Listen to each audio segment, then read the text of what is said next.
Sophie essuie ses mains moites sur son tablier pour la 3e fois en 10 minutes. Dans la douce lumière de cette fin d'après-midi de septembre, la table du salon brille sous la porcelaine de grand-mère, celle qu'elle réserve aux grandes occasions. Son cœur se serre à chaque détail qu'elle arrange avec soin. Cela fait 2 ans maintenant qu'elle n'a pas revu sa sœur Élise et Arthur ensemble dans cette maison familiale. Depuis le divorce, elle évite soigneusement toute réunion où leurs chemins pourraient se croiser. Aujourd'hui, pourtant, pour les 75 ans de maman, elle a accepté de les recevoir dans cette demeure, où elle vit désormais seule. Elle ajuste nerveusement le bouquet de chrysanthèmes jaunes au centre de la table. À 32 ans, Sophie habite ici, depuis que papa nous a quittés, veillant sur chaque recoin comme une gardienne attentive. Maman Claire réside maintenant à la résidence Les Jardins du Temps, et Sophie lui rend fidèlement visite chaque mercredi et dimanche, régulière comme cette vieille horloge du vestibule qui continue d'égrener les heures. Le portail grince familièrement. Son estomac se contracte aussitôt. « Sophie, comme tu es ravissante !» Élise franchit le seuil en arborant ce sourire éclatant qu'elle affiche sur ses photos Instagram. À 28 ans, sa chevelure blonde cendrée tombe parfaitement sur ses épaules, et sa robe rouge épouse ses formes avec une élégance calculée qui n'échappe à personne. Arthur la suit d'un pas plus mesuré. Il promène son regard dans le salon avec cette familiarité désinvolte de celui qui se sent chez lui, évitant soigneusement de croiser les yeux de Sophie. Ses cheveux bruns grisonnent maintenant aux tempes, et il a pris quelques kilos depuis leur séparation. « Maman n'est pas encore arrivée ?»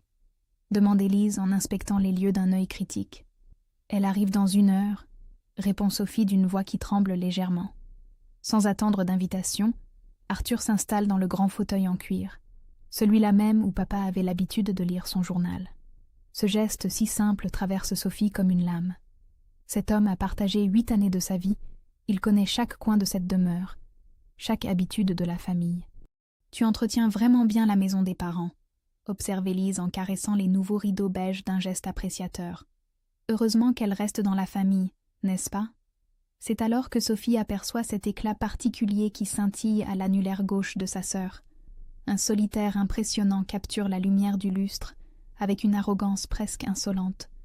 Le sang de Sophie se glace dans ses veines. « Élise, tu es... fiancée !» s'exclame sa sœur en agitant sa main avec un plaisir évident. Arthur a fait sa demande le mois dernier. N'est-ce pas merveilleux ? Le sourire figé de Sophie menace de s'effondrer. Arthur, celui-là même qui lui répétait qu'il ne croyait pas au mariage, que vivre ensemble suffisait largement. « Mais mes félicitations, » murmure-t-elle. « Merci, ma chérie. Nous pensions d'ailleurs organiser la réception ici même, dans ce magnifique jardin. » Cette maison a un charme si authentique. Élise échange un regard complice avec Arthur avant d'ajouter avec une fausse innocence « Et toi, tu vois quelqu'un en ce moment ?» Sous l'apparente bienveillance, Sophie perçoit cette petite pointe de satisfaction qui perce dans la voix de sa sœur. « Non, je me concentre sur mon travail actuellement. »« Ah oui, toujours dans cette petite comptabilité ?» Arthur intervient alors avec un sourire qui n'a rien d'amical. Toujours célibataire donc.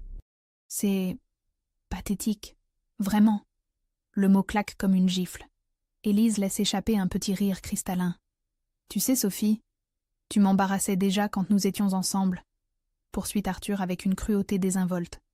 Tu étais un vrai boulet sans même t'en rendre compte. Chaque mot frappe Sophie en pleine poitrine.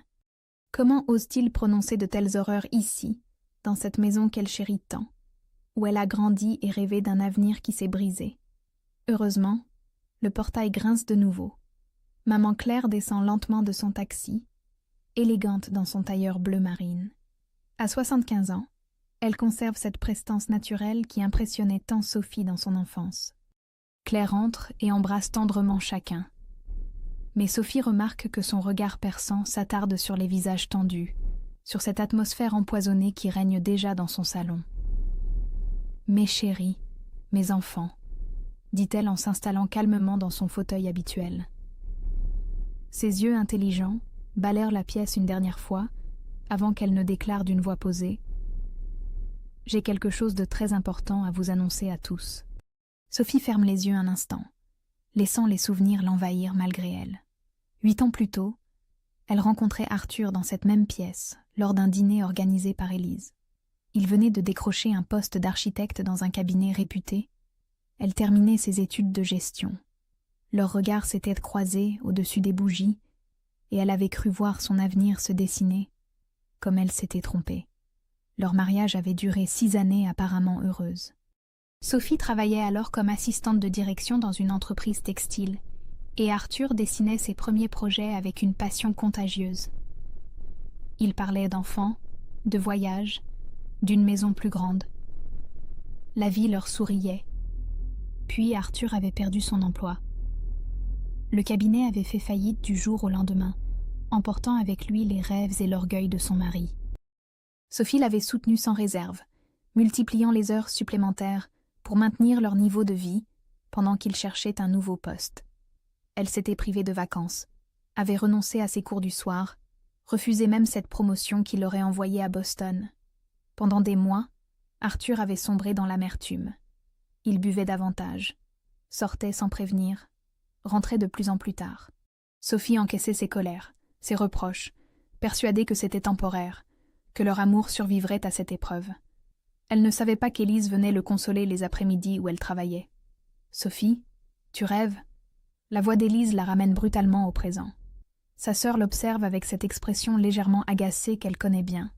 « Pardonne-moi, je pensais à autre chose. » « Nous parlions de nos projets de mariage, » reprend Élise, en se rapprochant d'Arthur sur le canapé. 6 mois de préparatifs, tu te rends compte? Heureusement qu'Arthur s'occupe de tout avec une efficacité remarquable.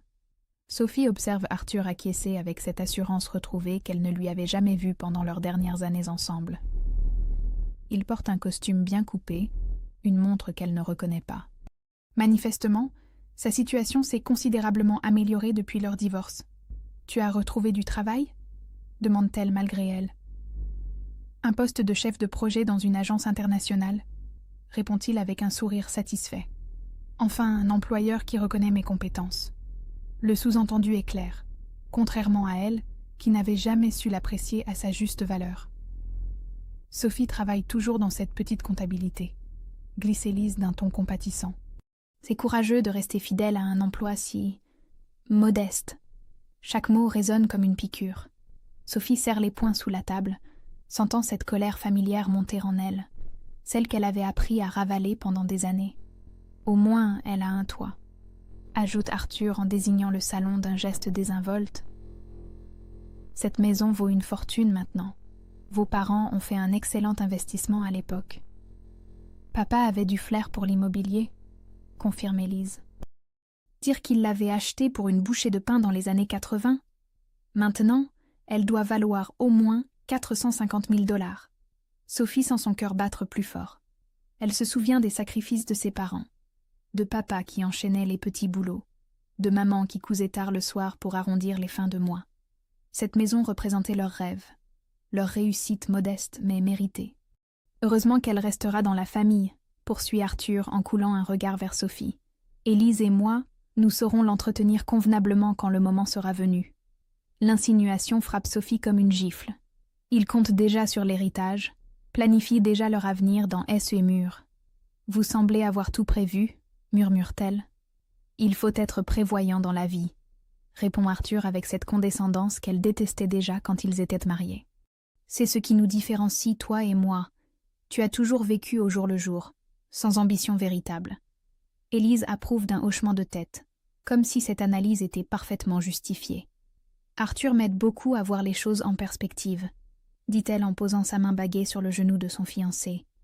Il a cette vision à long terme qui me fascine. Sophie détourne le regard, incapable de supporter davantage cette démonstration d'affection calculée. Par la fenêtre, elle aperçoit le jardin où papa lui apprenait à planter des radis, où maman étendait le linge en chantonnant. Sa mère observe la scène depuis son fauteuil, silencieuse comme à son habitude. Mais Sophie remarque cette tension particulière dans ses épaules, cette façon qu'elle a de serrer les lèvres quand quelque chose la contrarie profondément. Claire se lève enfin, droite et digne dans son tailleur bleu marine. « Maintenant que nous sommes tous réunis, déclare-t-elle d'une voix posée, il est temps que vous sachiez la vérité sur cette maison. » Le silence s'abat d'un coup sur le salon. Sophie sent son cœur s'arrêter. Que va révéler sa mère? Claire se tient debout au centre du salon, ses mains fines croisées devant elle. Dans la lumière dorée de cette fin d'après-midi, elle semble plus imposante que jamais, comme si elle puisait sa force dans la gravité de ce qu'elle s'apprête à révéler. « Asseyez-vous tous, s'il vous plaît, » dit-elle calmement. Sophie obéit machinalement, son cœur battant si fort qu'elle craint que tout le monde l'entende. Arthur et Élise échangent un regard interrogateur avant de se réinstaller sur le canapé, soudain moins sur deux. « Depuis tout à l'heure, je vous entends parler de cette maison comme d'un héritage familial. » Commence Claire d'une voix claire. « Il est temps que vous connaissiez la vérité. » Elle se dirige vers le secrétaire en noyer où papa rangeait ses papiers importants. D'un geste précis, elle en tire une enveloppe Kraft qu'elle tient délicatement entre ses doigts. « Cette maison n'appartient pas à la succession de votre père. Elle n'est pas un bien familial que vous vous partagerez un jour. » Un silence pesant s'installe. Sophie sent sa bouche devenir sèche. Cette maison, c'est Sophie qui l'a achetée. Les mots tombent comme des pierres dans l'eau tranquille. Arthur se redresse brusquement. Élise devient livide. « Comment est-ce possible ?» balbutie sa sœur. Claire ouvre l'enveloppe avec des gestes mesurés, en sort plusieurs documents officiels qu'elle pose sur la table basse. Chaque mois pendant des années, Sophie m'envoyait de l'argent. Elle pensait nous aider à payer nos factures, à boucler nos fins de mois difficiles. 500 $, parfois plus. Sophie sent les larmes lui monter aux yeux.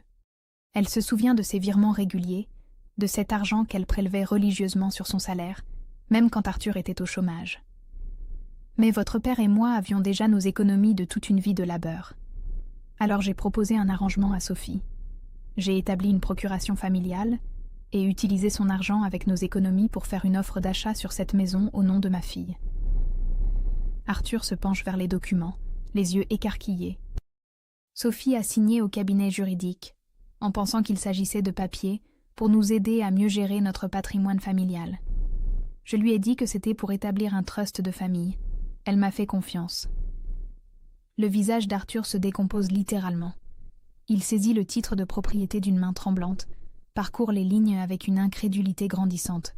« C'est impossible, » souffle-t-il. Elle ne savait pas qu'en réalité, elle devenait propriétaire de cette maison, poursuit Claire avec un sourire maternel. « Ma chère Sophie, toujours si confiante, si généreuse, tu as acheté ton propre foyer sans t'en rendre compte. » Élise fixe sa sœur avec une stupeur mêlée d'incompréhension, comme si elle découvrait une étrangère. « Tu le savais ?» demande-t-elle d'une voix blanche. Sophie secoue la tête, encore sous le choc. Elle réalise soudain que ce jour au cabinet d'avocat, ces papiers qu'elle avait signés machinalement pour aider maman. « Maman, je ne comprends pas. Tu comprends maintenant pourquoi j'ai insisté pour que tu viennes habiter ici après la mort de papa, » explique Claire tendrement. « Cette maison est à toi depuis 3 ans, ma chérie. Entièrement à toi. » Arthur repose les documents avec des gestes saccadés. Sa mâchoire se contracte, ses poings se serrent. Cette assurance arrogante qu'il affichait s'évapore comme une brume matinale. Cela signifie que... Il ne parvient pas à terminer sa phrase. Cela signifie qu'Arthur et Élise sont chez Sophie, conclut Claire avec une fermeté tranquille. Vous êtes ses invités dans SA Maison. L'information met quelques secondes à faire son chemin dans l'esprit de chacun. Puis la réalité frappe de plein fouet. Arthur et Élise viennent de perdre l'héritage sur lequel ils comptaient. Leur projet de réception de mariage dans la maison familiale s'évanouit instantanément. Leurs calculs, leurs plans d'avenir, leurs certitudes arrogantes, tout s'effondre. Sophie regarde leur visage décomposé et sent quelque chose se réveiller en elle. Une force nouvelle qu'elle ne se connaissait pas. Que va-t-elle faire maintenant qu'elle détient enfin le pouvoir ? Le silence qui suit la révélation de Claire semble durer une éternité. Sophie observe les visages décomposés d'Arthur et Élise, leur certitude qui s'effrite comme un château de cartes. Pour la première fois depuis des années, elle ressent une sensation nouvelle. Le pouvoir. Arthur se lève brusquement, le titre de propriété encore tremblant entre ses mains. « C'est impossible !» explose-t-il. « Tu ne peux pas avoir fait ça sans nous prévenir !»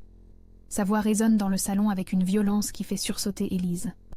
Claire reste imperturbable, droite dans son fauteuil comme une reine sur son trône.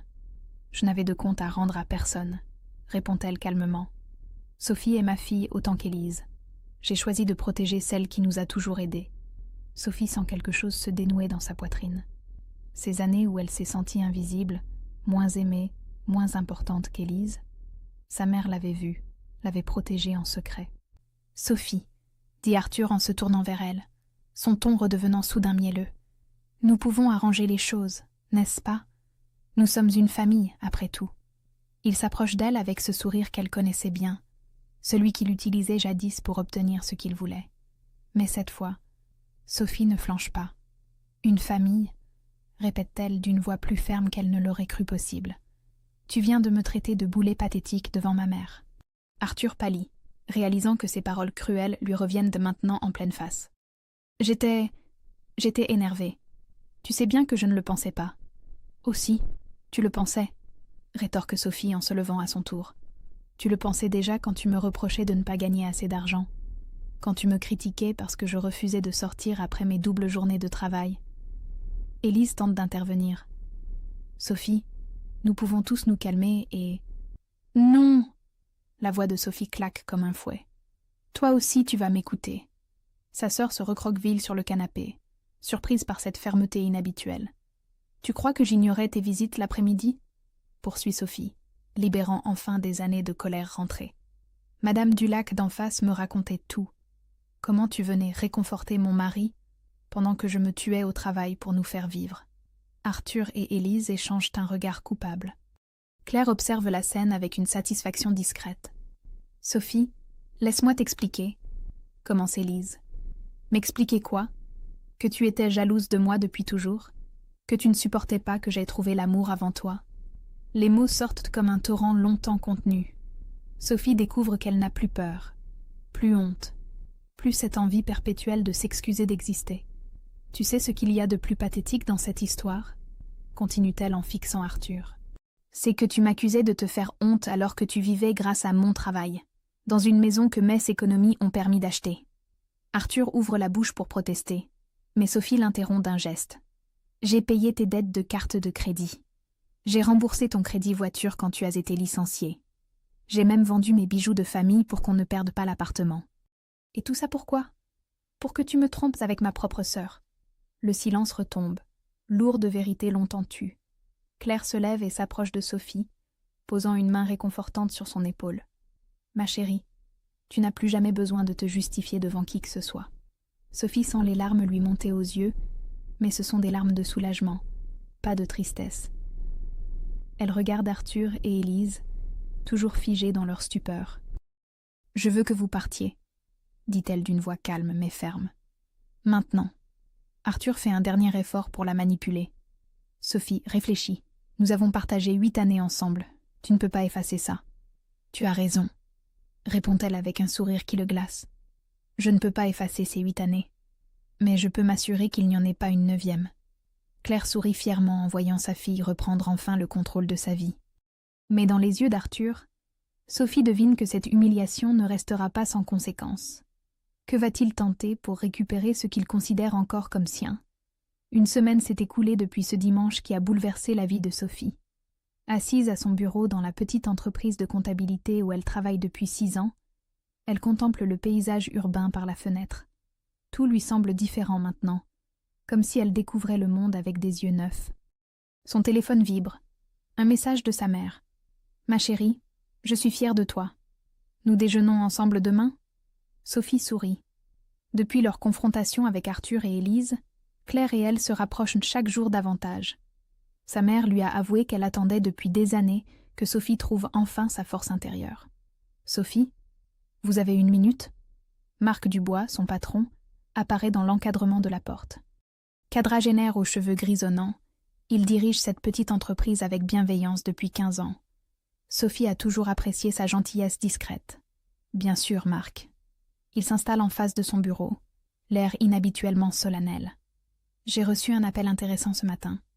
Vincent Laroche, mon ancien associé, monte une nouvelle agence de conseil financier. Il cherche une responsable administrative expérimentée. » Sophie sent son cœur s'accélérer légèrement. Il m'a demandé si je connaissais quelqu'un de compétent et de confiance. J'ai immédiatement pensé à vous. Moi? Mais Marc, Sophie, vous sous-estimez vos capacités depuis trop longtemps. Vous gérez tous nos dossiers complexes, Vous avez sauvé l'entreprise de 3 contrôles fiscaux et nos clients vous adorent. Ces mots résonnent étrangement dans l'esprit de Sophie. Pendant des années, Arthur lui répétait qu'elle manquait d'ambition, qu'elle se contentait d'un travail médiocre. Le poste est à temps plein, avec des responsabilités élargies et un salaire considérablement plus élevé, poursuit Marc. Vous pourriez vraiment vous épanouir là-bas. Sophie réfléchit rapidement. Cette opportunité lui aurait fait peur il y a encore une semaine. Maintenant, elle ressent quelque chose de nouveau, l'envie de se dépasser. Quand Vincent souhaiterait-il me rencontrer? Le sourire de Marc s'élargit. Demain après-midi, si vous êtes d'accord. Ce soir-là, Sophie redécore son salon. Elle range les dernières photos où Arthur apparaît, change la disposition des meubles, accroche de nouveaux rideaux qu'elle avait achetés, mais n'osait pas installer de peur qu'il les critique. En déplaçant la bibliothèque, elle découvre une enveloppe coincée derrière. L'écriture de son père. Son cœur se serre en reconnaissant son prénom tracé de sa belle calligraphie. Ma Sophie chérie, si tu lis ces lignes, c'est que je ne suis plus là pour te le dire en personne. Tu es la plus forte de mes filles, même si tu l'ignores encore. Ta générosité t'honore, mais n'oublie jamais ta valeur. Tu mérites d'être aimée pour ce que tu es, pas pour ce que tu donnes. Papa qui t'aime. Les larmes coulent sur ses joues, mais ce sont des larmes de reconnaissance. Son père l'avait vu, lui aussi. Il avait compris sa fragilité et sa force. Son téléphone sonne. Claire. Ma chérie, j'ai quelque chose à te dire. Élise m'a appelée aujourd'hui. Sophie se tend immédiatement.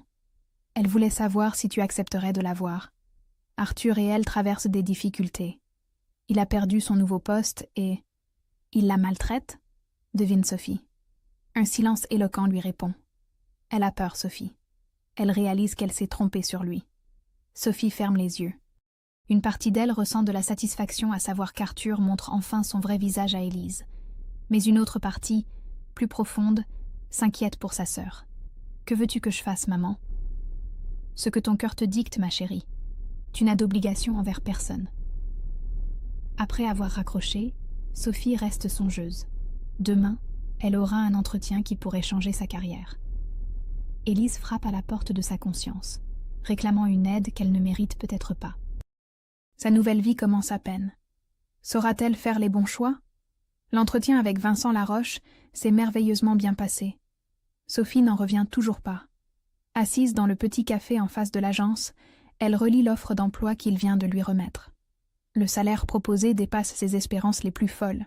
« Vous commencez lundi prochain, si vous acceptez », lui avait dit Vincent avec un sourire chaleureux. Marc avait raison, vous êtes exactement ce que nous recherchons. Sophie glisse le document dans son sac et prend le chemin du retour. Pour la première fois depuis des années, elle se sent légère, pleine d'énergie. Cette sensation de pouvoir enfin respirer librement. En arrivant chez elle, elle découvre Élise assise sur les marches du perron. Sa sœur a les yeux rouges, le visage marqué par l'inquiétude. Elle porte un jean et un pull simple, loin de l'élégance calculée qu'elle affichait habituellement. « Sophie, je peux te parler ?» La voix d'Élise tremble légèrement. Sophie hésite un instant, puis ouvre la porte. Entre. Elle s'installe dans le salon, chacune d'un côté de la table basse. Un silence pesant s'installe avant qu'Élise ne se lance. Tu avais raison à propos d'Arthur. Ces mots simples résonnent dans la pièce. Sophie attend la suite sans rien dire. Il n'est pas celui que je croyais. Depuis qu'il a appris pour la maison, il a changé. Il me reproche tout. Me dit que c'est ma faute, si nous n'hériterons de rien. Élise baisse la tête, joue nerveusement avec ses mains. Hier soir, il a bu. Beaucoup. Il a commencé à crier, à dire que j'étais stupide, que je n'avais pas su gérer la situation avec toi. Sophie sent une bouffée de colère monter en elle. Pas contre Élise cette fois, mais contre Arthur. « Il t'a frappé ?» demande-t-elle doucement. « Non, pas encore. Mais j'ai vu cette violence dans ses yeux. La même que tu devais voir à la fin de votre mariage. » Le silence retombe. Sophie observe sa sœur, cherche les mots justes.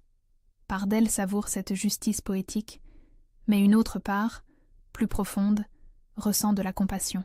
« Élise, pourquoi es-tu venue me voir ? » Parce que j'ai compris. Sa sœur relève la tête, les yeux brillants de larmes. J'ai compris que j'étais jalouse de toi depuis toujours. Tu semblais si forte, si capable de tout gérer. Moi, je me sentais transparente. Sophie fronce les sourcils. Transparente? Mais Élise, tu as toujours été la préférée. La préférée? Élise laisse échapper un rire amer. Sophie, tu ne vois donc rien? Papa et maman t'admiraient. Ta générosité, ta capacité à aider tout le monde, ton travail acharné. Moi, j'étais juste jolie. Cette révélation frappe Sophie comme une gifle. Jamais elle n'avait envisagé les choses sous cet angle. Quand Arthur s'est confié à moi après avoir perdu son emploi, j'ai cru que c'était ma chance. Quelqu'un avait enfin besoin de moi plutôt que de toi. Élise essuie ses larmes d'un geste rapide. Je sais que je ne mérite pas ton pardon. J'ai détruit ton mariage. J'ai été cruelle avec toi dimanche dernier. Mais je voulais que tu saches que je regrette. Sophie reste silencieuse un long moment, digérant ses aveux inattendus. Elle pense à la lettre de son père, à sa propre renaissance. « Où vis-tu maintenant » finit-elle par demander. « Chez une amie. Mais Arthur connaît l'adresse. Il est venu hier, a fait un scandale dans la rue. » Sophie soupire profondément. Elle repense à cette nouvelle Sophie qui émerge, celle qui a tenu tête à Arthur, qui vient de décrocher un emploi formidable. Cette Sophie-là a-t-elle la force d'aider celle qui l'a trahie? « Tu peux rester ici ce soir, » dit-elle finalement. Mais à une condition. Élise la regarde avec espoir. Tu consultes un psychologue et tu portes plainte si Arthur te menace. Sophie, merci. Ne me remercie pas encore. Nous avons beaucoup de choses à régler entre nous. Mais pour ce soir, tu es en sécurité. En préparant le canapé-lit pour sa sœur, Sophie réfléchit à cette journée extraordinaire. Un nouveau travail, une réconciliation inattendue, mais quelque chose lui dit que le plus difficile reste à venir. Arthur n'acceptera jamais sa défaite si facilement. Sophie se réveille vers 6 heures du matin, alertée par des gémissements étouffés venant du salon. Elle enfile sa robe de chambre et descend discrètement. Élise est recroquevillée sur le canapé-lit, agitée par un cauchemar. Son visage porte les traces d'une nuit agitée. « Élise » murmure Sophie en s'approchant.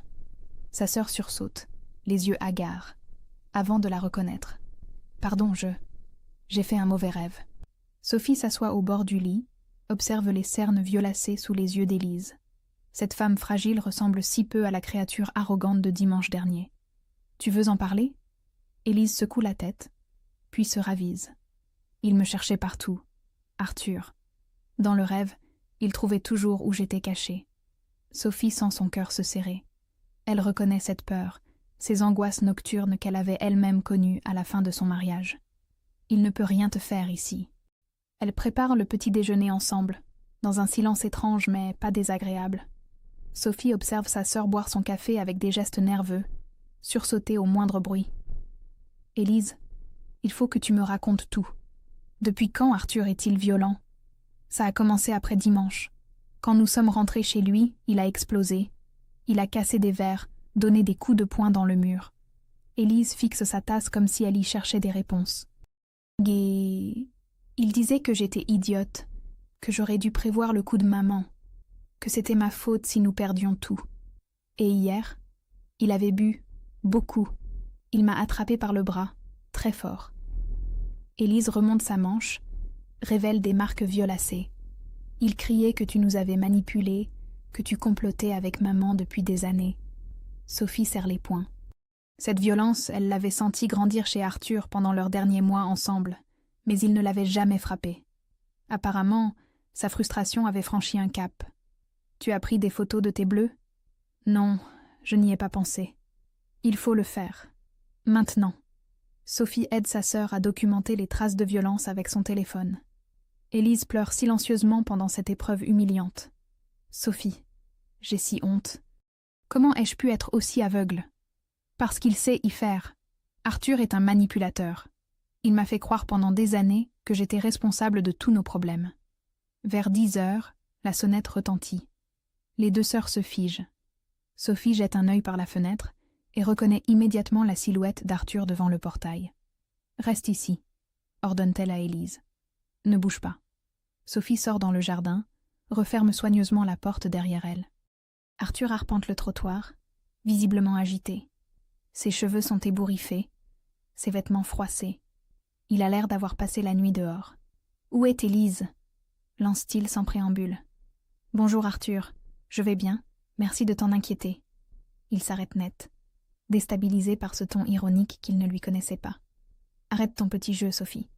Je sais qu'elle est chez toi. » « Et alors ? » « Alors, elle rentre avec moi. Tout de suite. » Sophie croise les bras, plante son regard dans le sien. « Non !» Le mot tombe avec une autorité qui surprend Arthur. Il fait un pas vers le portail, mais Sophie ne recule pas. « Tu n'as aucun droit de la retenir. Je ne retiens personne. » Élise est libre de partir quand elle le souhaite. Mais elle ne le souhaite pas. Arthur devient livide. Ses poings se serrent. « Tu l'as montée contre moi ? Depuis dimanche, tu cherches ta revanche. » « Ma revanche ?» Sophie laisse échapper un rire sans joie. « Arthur, tu as perdu ta femme exactement comme tu m'avais perdu, en montrant ton vrai visage. »« Élise !»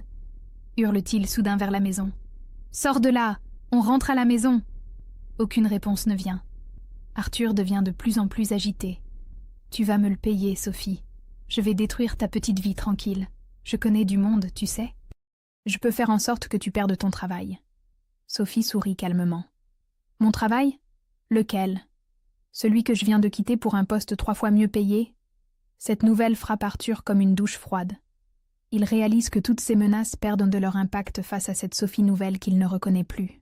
« Je reviendrai », promet-il en reculant vers sa voiture. « Élise finira par me revenir.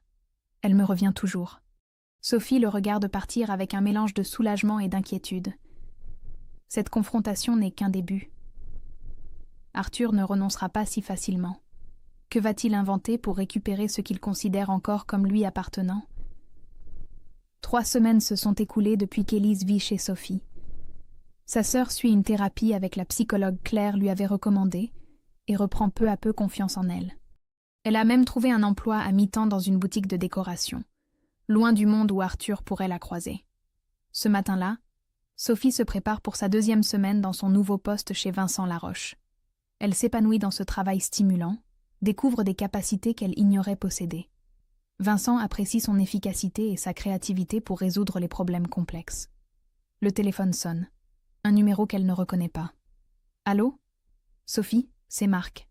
Je suis désolée de vous déranger, mais j'ai reçu une visite très désagréable hier soir. » La voix de son ancien patron tremble légèrement. « Arthur ?» devine Sophie. Il prétend que vous avez volé des documents confidentiels avant de quitter l'entreprise. Il menace de porter plainte et de faire du scandale. Sophie sent la colère monter en elle. Arthur s'attaque maintenant à sa réputation professionnelle. « Marc, vous savez bien que c'est faux. » « Bien sûr, mais il semble déterminé à vous nuire. Il connaît des gens influents, paraît-il. » Après avoir raccroché, Sophie réfléchit rapidement. Arthur escalade dans ses menaces. Il faut que cela cesse. Elle appelle Vincent, lui explique la situation. Sa réaction la surprend. « Sophie, j'ai quelque chose à vous avouer. Votre ex-mari m'a contacté la semaine dernière. Il prétendait que vous étiez instable, que vous aviez des problèmes psychologiques. » Le sang de Sophie se glace. « Qu'avez-vous répondu ? » Que ces accusations étaient ridicules. Votre travail parle pour vous. Mais je pense qu'il ne s'arrêtera pas là.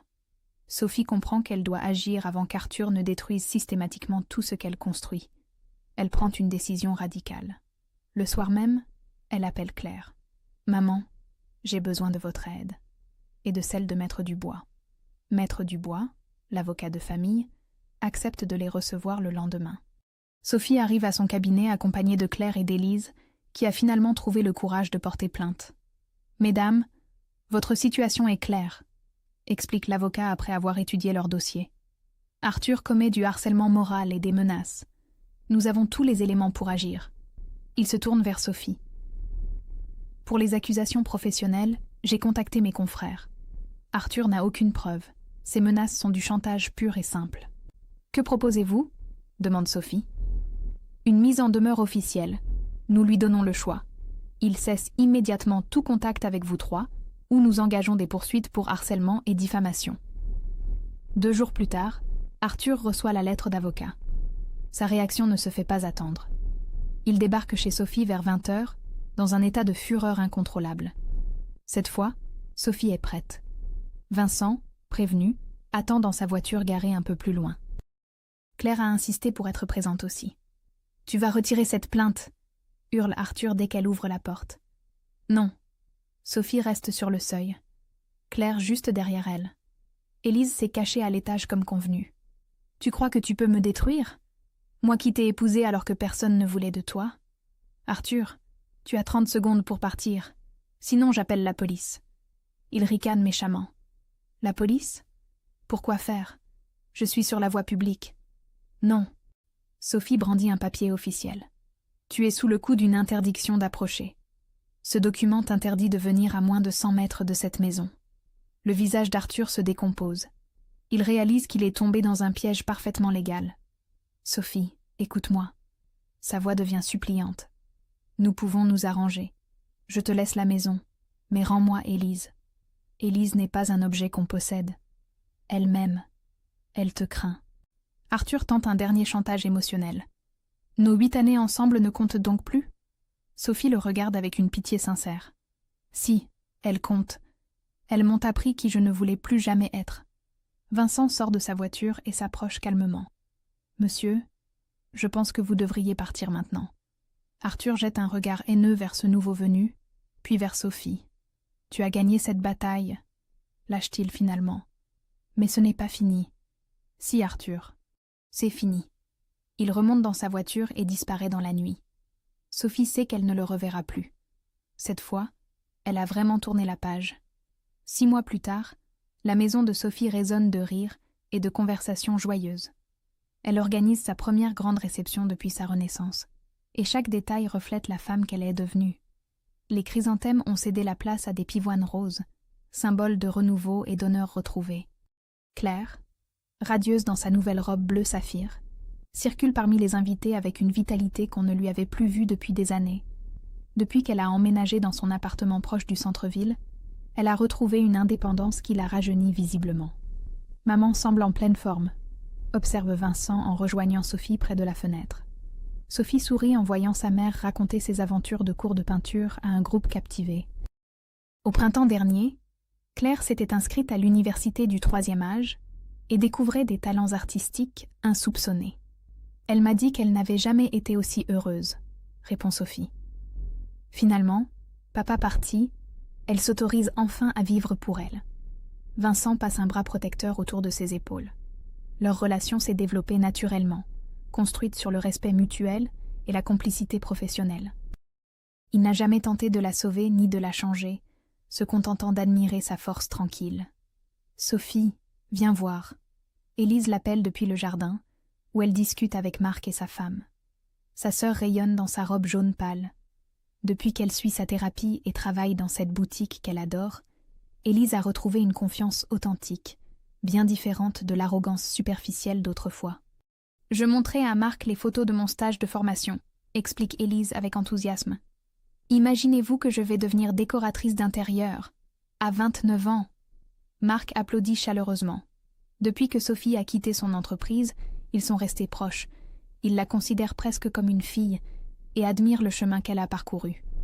Arthur a essayé de me contacter la semaine dernière, confie Élise plus discrètement à sa sœur. Il voulait me voir. Et j'ai refusé. Pour la première fois de ma vie, j'ai dit non à un homme qui tentait de me manipuler. Sophie serre tendrement la main de sa sœur. Leur relation s'est reconstruite sur des bases solides, faites de vérité et de respect mutuel. Elles se connaissent enfin vraiment. « Mesdames et messieurs », lance Vincent en frappant dans ses mains. Le silence se fait progressivement dans le jardin fleuri. « Je voudrais porter un toast à notre hôtesse. » Sophie a transformé cette belle demeure en véritable foyer d'amour et de générosité. Les applaudissements fusent. Sophie rougit légèrement, encore peu habituée à être le centre d'attention de manière positive. Mais surtout, poursuit Vincent, elle nous a tous inspirés par sa capacité à renaître de ses cendres. Elle nous prouve qu'il n'est jamais trop tard pour reprendre le contrôle de sa destinée. Claire s'approche de sa fille, les yeux brillants d'émotion. « Papa serait si fier de toi », murmure-t-elle à son oreille. En effet, Sophie a accroché dans l'entrée la dernière lettre de son père, encadrée comme un trésor. Chaque matin, elle relit ces mots qui lui rappellent sa valeur propre. La soirée se poursuit dans une atmosphère chaleureuse. Sophie observe tous ces visages chers qui l'entourent. Sa mère épanouie, sa sœur réconciliée, Vincent qui la regarde avec tendresse, Marc et ses anciens collègues qui célèbrent sa réussite. Il y a 1 an, elle se contentait de survivre, de porter les fardeaux de chacun en s'oubliant elle-même. Aujourd'hui, elle vit pleinement, entourée de personnes qui l'aiment pour ce qu'elle est vraiment.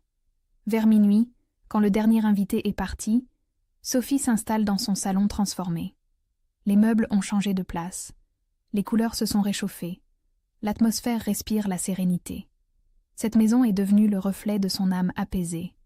Son téléphone vibre. Un message de son nouveau collègue américain. « Sophie, le client de Chicago souhaiterait vous rencontrer personnellement. Seriez-vous disponible pour un voyage d'affaires le mois prochain ?»